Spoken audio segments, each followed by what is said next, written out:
Ny du 6 au 17 juillet moa zany a dia fotoana natokana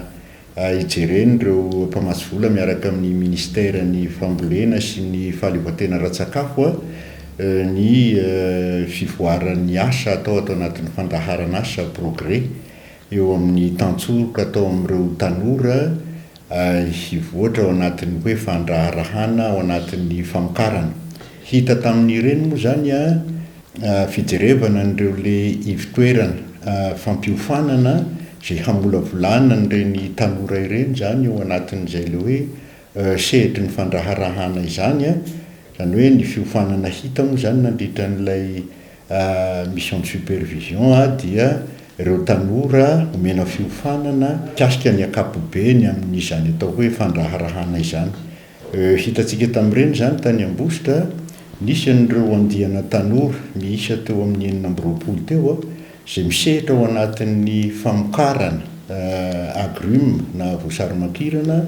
Misy ihany koa ireo tanora zany zay misehatra ao amin'ny famokarana voanjo zay nangataka ny fiofanana tamin'ny fandaharana asa progrès rehefa natao ny fanentanana azy ireo dia nanaraka n'izay atao hoe fiofanana amin'ny fiomanana ho mpandraharaha izay sy nanaraka ny fiofanana ihany koa zany satria ireo tanora ireo moa zany dia marina fa efa manana n'ireo tetikasa eritreretina no tanterahina ao anatin'izay hoe fandraharahana izay dia nampianarina n'ireo tanora ireo koa zany hoe ahoana zany hoe fandrafetana ny tetikasa izany. Marina moa zany fa tsy mijanona eo amin'ny fanofanana ny tanora amin'izay le fanomanana ho mpandraharaha izay moa zany ny tantsoroka ataon'ny fandaharana asa progrès fa mbola hisy ihany koa moa zany karazana hoe accompagnement atao amin'ireo tanora ireo zany amin'ny fanatanterahana ny tetikasa izay eritreretiny ho atao. Ny tombony voalohany azonay moa zany miaraka amin'ireo namako ireo dia ny hoe afaka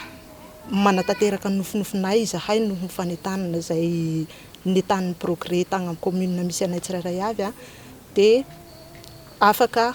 mieritreritra mahanatanteraka viana koa izahay afaka fotoana fosiny ho avy manaraka eo dia efa isaorana sahady ny progrès, isaorana sahady koa ireo mpamatsy vola indrindra moa fitondram-panjakana amin'izao fampananana asa sy fitondrana hery fitsinjovana anay tanora aty amin'ny tontolo ambanivohitra zao. Hita ihany koa zany taty amin'ny faritra Mahatsiatra Ambony dia nafahana ny hiaona tamin'ireo ivitoeram-pahafiofanana anankiroa sy nafahana ihany koa zany ny hiaona tamin'ireo tanora vitsivitsy dia izay eo am-perinasa nafahana ny jery sy nanao tombanesaka zany ny fivoaran'ny fandraharahana ataon'izy ireo. Misy aminazy ireo moa zany misy amin'izy ireo no miompana ao anatin'ny fiompiana sy famarotana trondro izay marihina fa tsy izay ihany ny ataon'ilay tanora zany fa misy ihany koa moa zany fambolena manodidina an'izay zavatra izay. Misy ihany koa moa zany ireo tanora izay hoe sady miompy no misehatra ao anatin'ny famokarana legioma natao ho sakafon'ireo le fiompiana ataon'ireo